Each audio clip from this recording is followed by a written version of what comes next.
It was a warm Saturday morning, the kind that makes the whole neighborhood smell of cut grass and sunscreen. The sun glimmered through the maple trees lining Meadowbrook Lane, and my 10-year-old son, Ethan, was out in the front yard setting up his little lemonade stand. He had been saving up for a new mountain bike, and instead of asking for money, he wanted to earn it himself. That was Ethan, stubborn, independent, and proud of his small dreams. "Make sure you keep the change box out of sight," I said as I helped him tape the bright yellow sign he made the night before. It read, "Fresh lemonade, $1 a cup, made with real lemons." He grinned, flashing that wide, toothy smile that always melted my heart.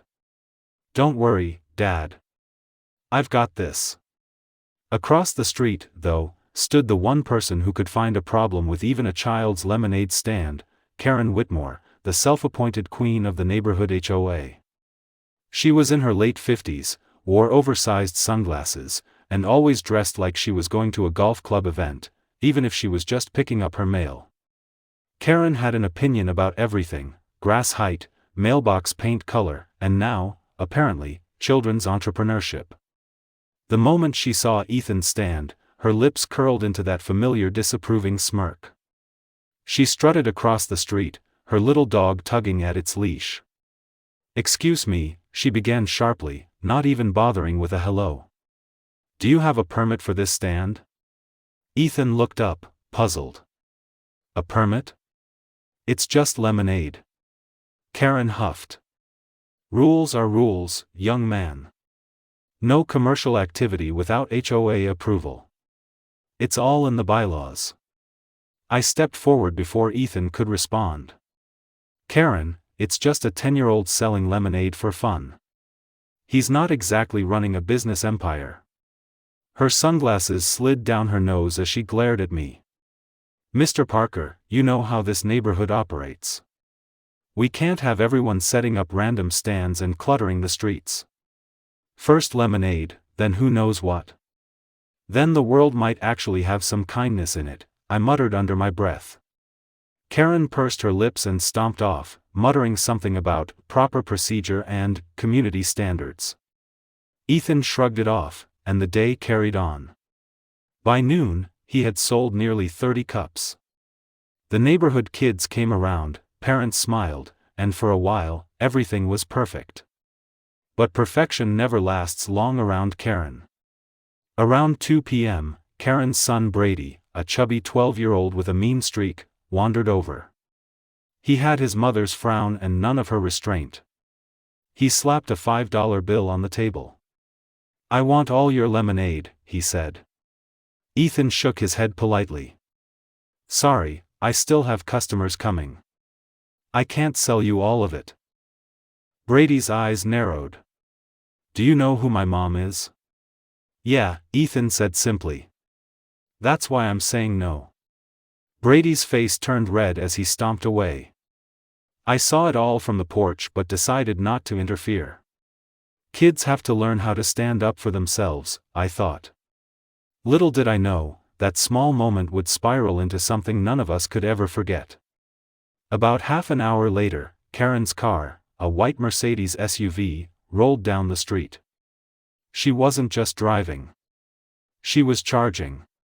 Music blared from her speakers, and her sunglasses gleamed in the afternoon sun. Ethan, who had just refilled his pitcher, didn't even notice until she was too close. "Dad," he started, but the screeching of tires drowned him out. In one horrifying second, Karen's SUV crashed straight into the lemonade stand, splintering the wooden legs and sending plastic cups flying like confetti.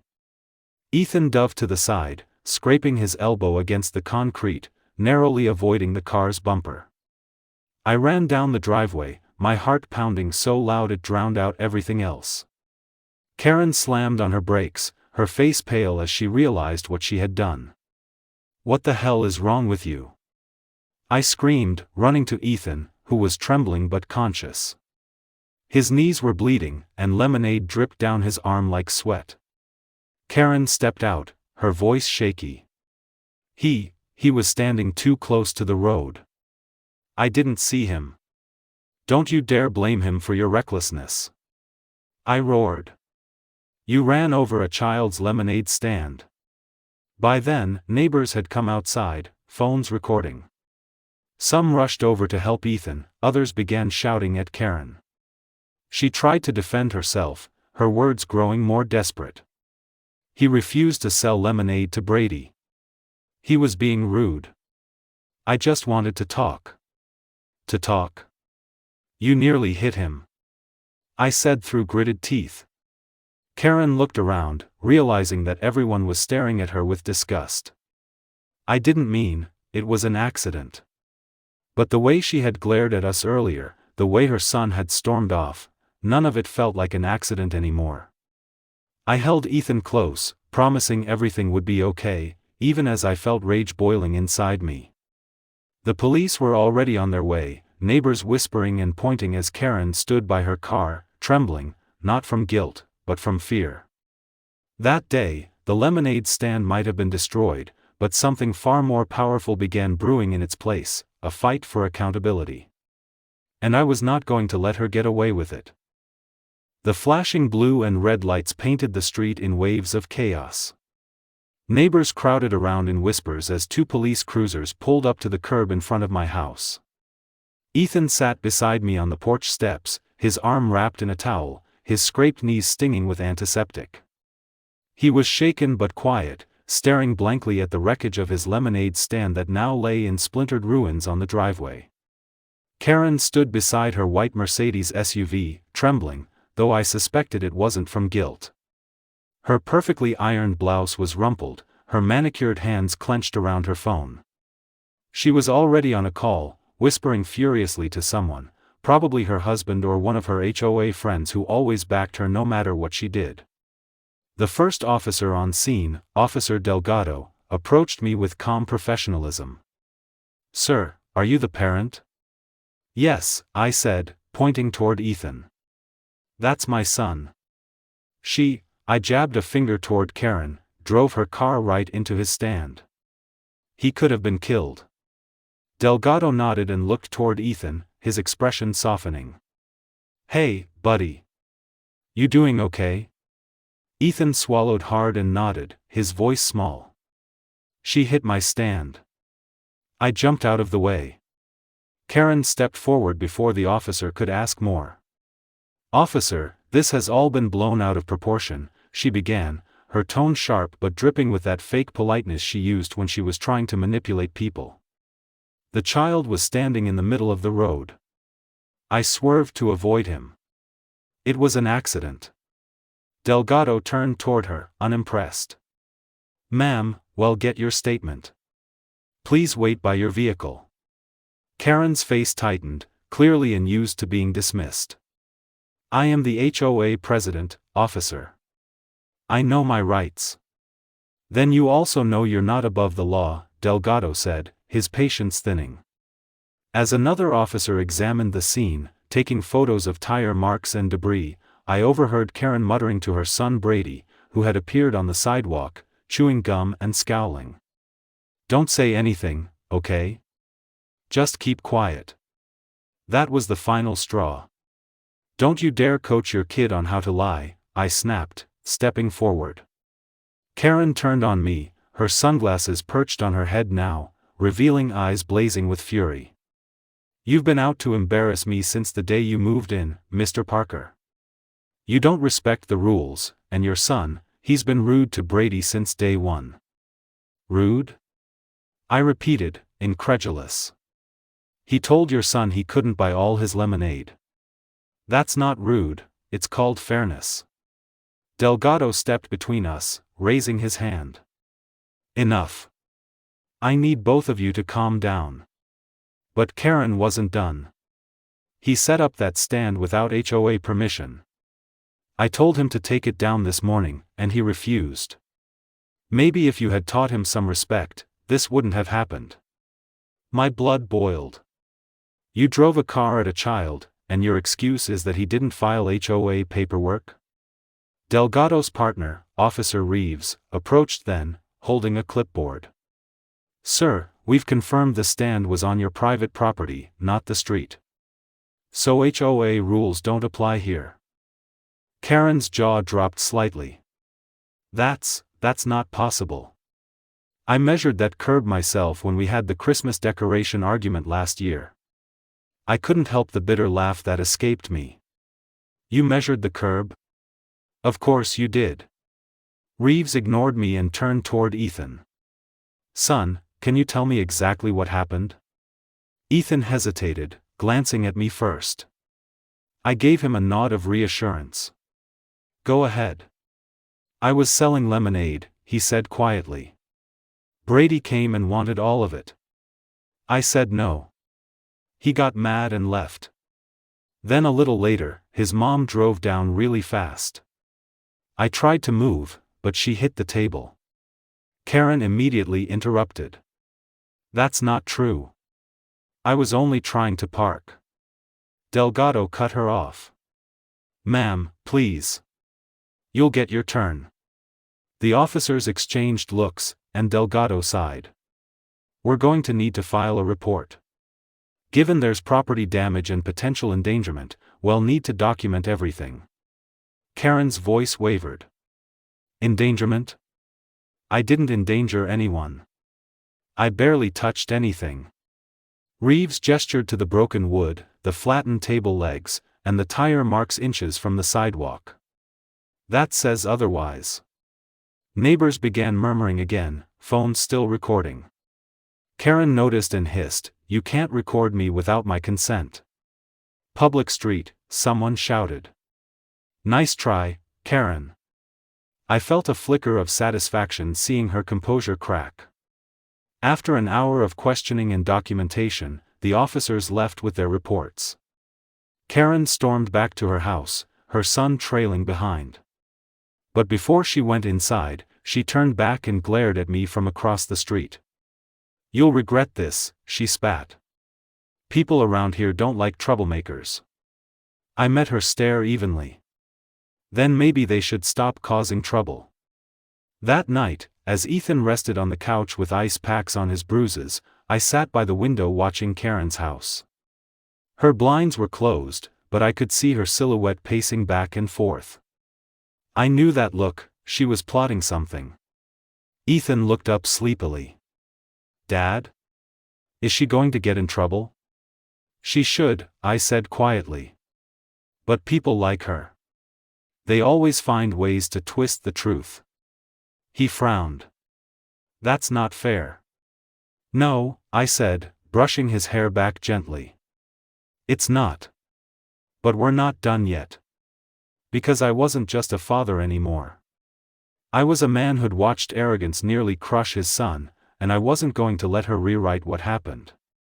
What I didn't know then was that the real fight had only just begun. By the next morning, Karen had already called the HOA, spread lies through the neighborhood chat, and filed her own complaint with the police, turning herself into the victim.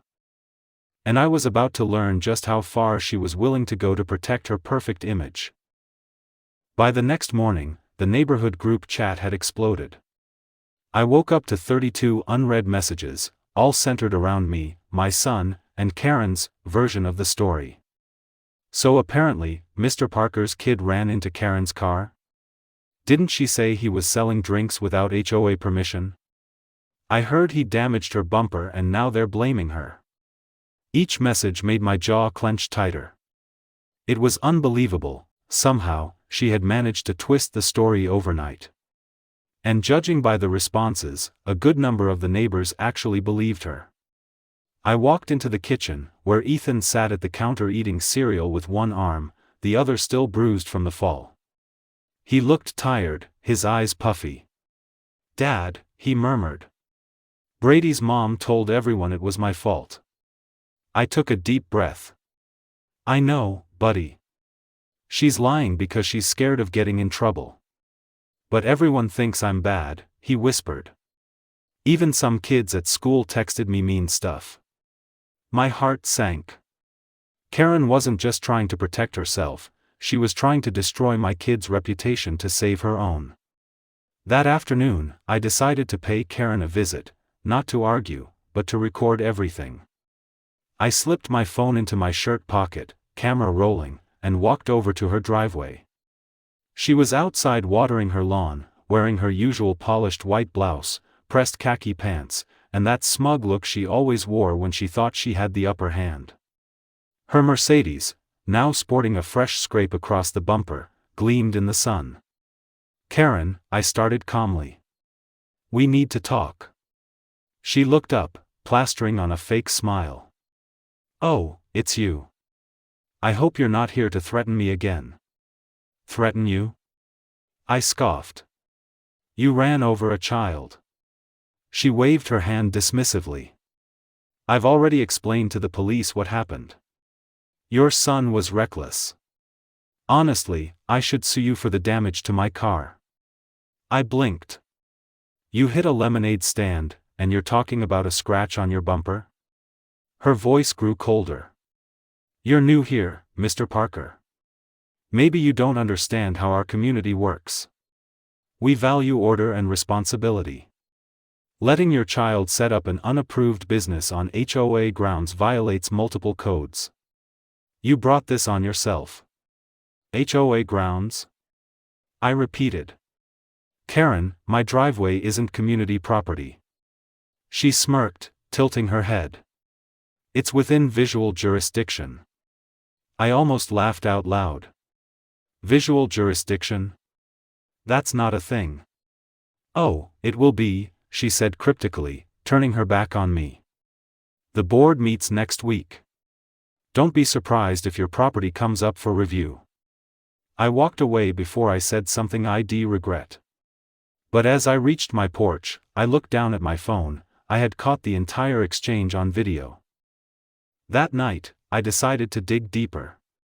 I went through my doorbell camera footage, scrolling through timestamps until I found it, the moment Karen's SUV turned the corner and accelerated straight toward Ethan's stand. The sound of tires screeching and wood snapping filled my living room. I clenched my fists. This was no accident. I exported the clip, labeled it proof.mp4, and made 3 backups, one on a USB drive, one in cloud storage, and one on my external hard drive. If Karen wanted to play dirty, I'd play smarter. The next day, I received a call from Officer Delgado. "Mr. Parker, we've had another report from your neighbor, Mrs. Henderson, Karen. She's alleging harassment and defamation." I almost laughed. "Defamation? She's the one spreading lies." Delgado sighed. "Look, I've read both statements. I can't take sides yet, but if you have evidence." "I do," I interrupted. "Video proof." "She aimed that car at my son." He paused. "Then bring it in tomorrow." "Well, take a look." I hung up feeling both relieved and exhausted. Ethan, overhearing, asked softly, "Are we in trouble?" "No," I said firmly. "But Karen might be soon." That evening, as the sun dipped below the horizon, I noticed something strange. Karen's husband, Rick, was outside inspecting their mailbox with a flashlight. A few minutes later, he crossed the street and stopped near mine, pretending to check his phone but clearly looking around. He saw me watching and quickly turned away. That's when it clicked. Karen wasn't just trying to ruin my reputation, she was trying to provoke me into reacting so she could use it against me. I decided I wouldn't give her the satisfaction. Instead, I'd let her dig her own hole. 2 days later, a letter from the HOA arrived. It was a formal complaint, claiming my property posed a visual disturbance and increased community tension. The nerve! I could almost hear Karen's voice behind every sentence. I smiled grimly and pinned it to my fridge. "That's fine," I muttered. "Let's see how she likes it when the truth comes out." Later that night, I uploaded the doorbell footage to a private link and sent it to Officer Delgado with a short message. "You might want to see this before the next HOA meeting." As I shut down my laptop, I caught Ethan watching me from the hallway. "Dad?" he asked. "Do you think she'll ever say sorry?" I met his hopeful eyes and sighed. "People like her don't apologize, son. They get exposed." The next HOA meeting was in 2 days. And I planned to make sure the entire neighborhood knew exactly who their perfect president really was. Because Karen's lies might have fooled everyone for now, but soon, her empire of gossip and manipulation was about to crumble. The night before the HOA meeting, I barely slept. Every time I closed my eyes, I saw Ethan's little stand getting crushed again, lemonade splashing across the pavement, my boy crying, and Karen's smug grin in the background. But this time, I wasn't walking into the storm unprepared. I had the video, the police report, and the truth. When morning came, I dressed in a crisp shirt and blazer, not because I wanted to impress anyone, but because I wanted Karen to see I meant business. Ethan gave me a shy thumbs up before school. "Get her, Dad." "Don't worry," I said, giving him a half smile. "Today's the day she stops pretending she's untouchable." The HOA meeting that evening was packed. Folding chairs lined the small community hall, neighbors whispering, gossiping, and pretending to mind their own business. Karen stood at the front in her cream blouse, pastel scarf, and that ever-present air of superiority, holding a folder stuffed with papers that I was sure were complaints against me. When she spotted me, her fake smile wavered for just a second. "Mr. Parker," she said smoothly, "I'm glad you could join us. We were just discussing the matter of neighborhood disturbances." I crossed my arms. Oh, I wouldn't miss this for the world. The board president, a timid man named Harris, cleared his throat. "Let's begin. Karen, since you filed the complaint, please explain your position." Karen nodded and began her performance, voice dripping with false concern. "It deeply saddens me that our peaceful neighborhood has been disrupted by recent incidents. Mr. Parker's son has been operating an unlicensed stand, violating our community guidelines. When I attempted to speak with him, he behaved rudely, and in the ensuing confusion, there was a minor collision. His father, rather than resolving this amicably, has since harassed and defamed me publicly." A few neighbors murmured.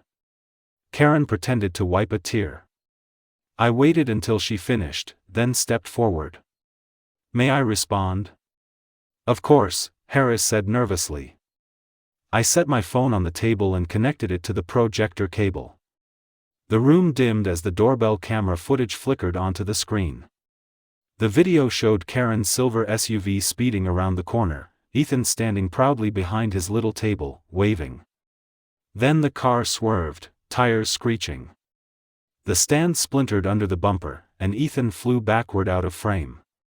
The room gasped collectively. Karen's voice from the video echoed through the speakers. "Maybe next time hell learn to listen." I paused the video there. The silence was deafening. Even the board president's mouth hung open. Karen shot up from her seat.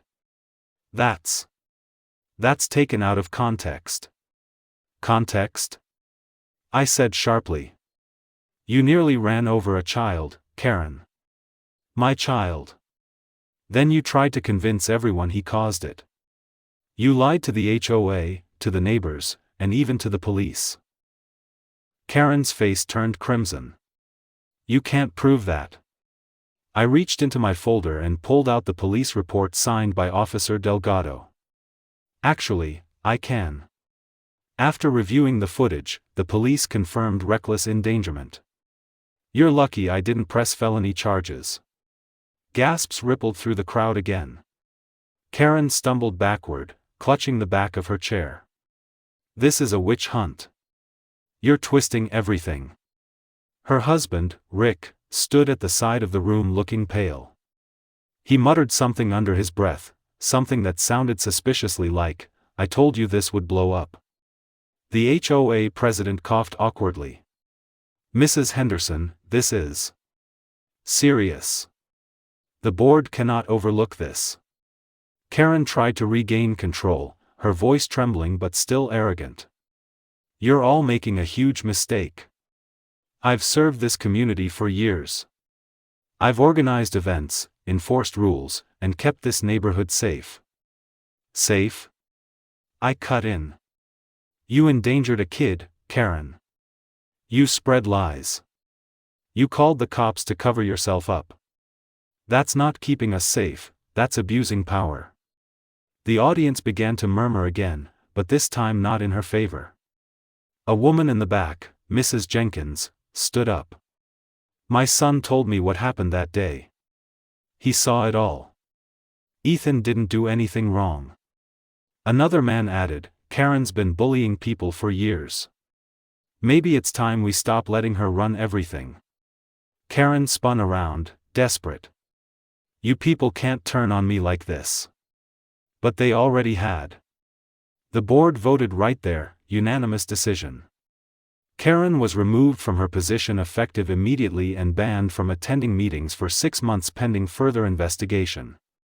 She screamed something incoherent, grabbed her folder, and stormed out. The door slammed so hard the room shook. I exhaled slowly, the tension finally lifting off my chest.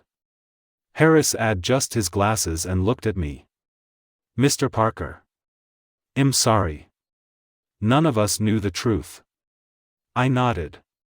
Just make sure the next president actually cares about the community, not their ego. When I got home that night, Ethan was waiting on the porch, flashlight in hand. How'd it go? He asked eagerly. I smiled. She's out, bud. Everyone knows the truth now. He grinned ear to ear. Does that mean we can put the lemonade stand back up? Of course, I laughed. Just. Maybe not right at the edge of the driveway. Ethan giggled and hugged me tight. You're the best, Dad. As we went inside, I glanced across the street. Karen's porch light was off, and her car was gone. For the first time since moving there, the neighborhood felt calm. Later, I stood by the window, watching the quiet street glisten under the lamplight. Justice had finally been served, not by shouting, not by revenge, but by truth. Karen's reign of control and intimidation had come crashing down, just like the stand shed destroyed. And though Ethan's lemonade stand was gone, something much better had taken its place, his confidence. Because now he knew that even against the loudest bullies, the truth always finds a way to win.